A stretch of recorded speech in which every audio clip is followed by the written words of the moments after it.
Genghis Khan dari anak terbuang menjadi penguasa dunia angin dingin melolong di stepa Mongolia, membawa aroma kematian dan pengkhianatan. Seorang anak laki-laki dengan tangan gemetar menggenggam busur kecil, berdiri di antara reruntuhan mimpinya. Temujin, nama yang kelak mengguncang dunia, baru saja kehilangan ayahnya diracun oleh musuh yang licik. Namun, cobaan tak berhenti di situ. Dalam sekejap, suku yang seharusnya melindunginya malah mengkhianati keluarganya, meninggalkan mereka di jurang kehancuran. Tidak ada makanan, tidak ada sekutu, hanya penderitaan yang menemani. Ibunya, Holun, dengan wajah keras yang menyimpan kesedihan mendalam, memimpin keluarganya untuk bertahan hidup. Di bawah bayang-bayang kemiskinan, Temujin tumbuh bukan hanya sebagai anak yatim, tetapi juga anak yang dipandang sebelah mata oleh dunia. Namun dalam setiap malam yang membekukan, di setiap langkah di atas tanah beku yang menusuk tulang, api dendam menyala dalam dirinya. Temujin berjanji dia tidak akan hanya bertahan, dia akan menaklukkan.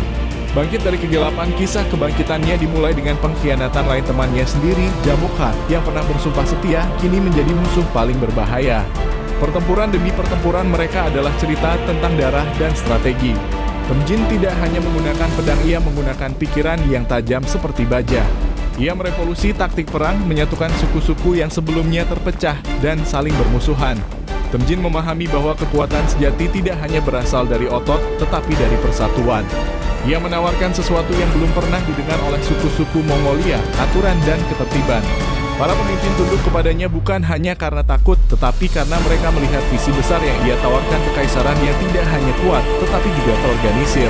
Di bawah panjinya, para pejuang Mongol menjadi pasukan yang tak terhentikan, menunggang kuda yang melesat seperti badai, menghancurkan tembok-tembok yang dianggap mustahil untuk ditembus. Dalam waktu singkat, ia tidak hanya menyatukan Mongolia, tetapi juga mulai mengancam dunia luar. Kekaisaran yang mengguncang dunia dalam perang melawan dinasti Jin di Cina Utara, Temujin, yang kini menyandang gelar Genghis Khan, menunjukkan apa arti sebenarnya dari nama itu, lautan yang tak terbatas. Dengan kecerdasan militer yang hampir supernatural, ia memanfaatkan teknologi, strategi, dan teror psikologis untuk meruntuhkan kekaisaran besar yang sudah berdiri selama berabad-abad. Tapi ambisinya tidak berhenti di sana. Persia, Asia Tengah, hingga Eropa Timur, semua tunduk di bawah kakinya. Dari Samarkand hingga Kiev, nama Genghis Khan membawa ketakutan yang lebih dalam daripada badai paling mematikan. Pasukannya seperti bayangan yang tidak bisa dihentikan, menelan kota demi kota, kerajaan demi kerajaan.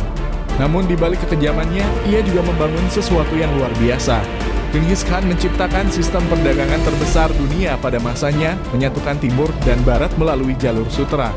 Hukum yang ia ciptakan biasa memastikan keadilan, bahkan jika itu berarti menghukum orang terdekatnya sendiri. Kekaisarannya adalah perpaduan antara kehancuran dan penciptaan yang tak terbayangkan.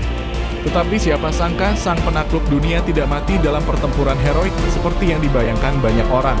Genghis Khan, lelaki yang telah meruntuhkan kekaisaran dan menciptakan dunia baru, meninggal karena kecelakaan jatuh dari kudanya saat berburu. Kematian yang sederhana, bahkan biasa bagi seseorang yang telah mengukir sejarah sebesar itu. Namun, rahasia Genghis Khan tidak berhenti di sana. Hingga hari ini makamnya tetap menjadi misteri terbesar dunia. Ribuan orang telah mencari, tetapi tidak ada yang berhasil menemukannya. Legenda mengatakan bahwa sungai dialihkan untuk mengubur jasadnya, dan setiap saksi pembangunannya dibunuh demi menjaga rahasia itu selamanya. Bagaimanapun, Genghis Khan bukan hanya seorang penakluk. Dia adalah simbol dari apa yang mungkin dicapai oleh seseorang, bahkan dari dasar kehancuran total. Dari seorang anak yang ditinggalkan, ia menjadi sosok yang tidak hanya mengubah dunia, tetapi juga meninggalkan warisan yang abadi, meskipun ia sendiri hilang dari sejarah dengan cara yang paling misterius.